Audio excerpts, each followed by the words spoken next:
study in Australia or Canada. So first I'm going to tell you about Australia. So in Australia you have three study options. This I'm going to tell you after a lot of research. So this will definitely help you. So starting, like, first option you have, that is that you can do your masters in chemistry or masters in analytical chemistry. So after doing your masters in chemistry, you can become a chemist. So chemist is in the skill occupation list, that is the SOL list in Australia. That means that you can get experience, and this experience would add to your CV.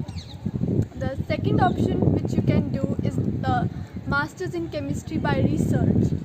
So I'm going to give you a tip here, that if you want to do your masters in chemistry by research, then first you have to search for a supervisor.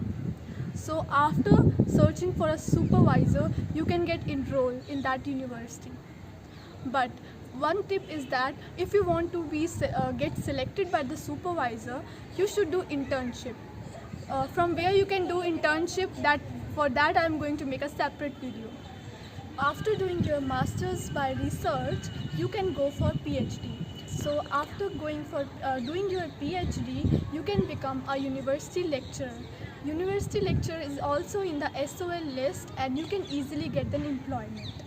The third option is that if you don't like research and you don't want to do your masters in chemistry and don't want to become a chemist, then you can do masters in teaching in chemistry secondary. Secondary means that after completing your masters in teaching, you can become a science teacher, which is again in the SOL list. So these are the options which you can do. But if some of you don't like to do masters in chemistry, then you can choose for a particular topic of chemistry. That is, you can do chemistry in food science and technology. By doing this, you can become a food chemist, which is also in the SOL list. But some of you might be interested in this also, then you can do your masters in green chemistry, masters in computational chemistry. So these options are also available. Now talking about Canada, the scenario in Canada is that in Canada they accept a 4 years degree, but some of the universities also accept a 3 years degree. To list a few, they are University of British Columbia, Alberta, and so on. So they have limited courses, but yes, they have. And the courses are the food science and technology, nutrition, and after doing this also you can become a chemist.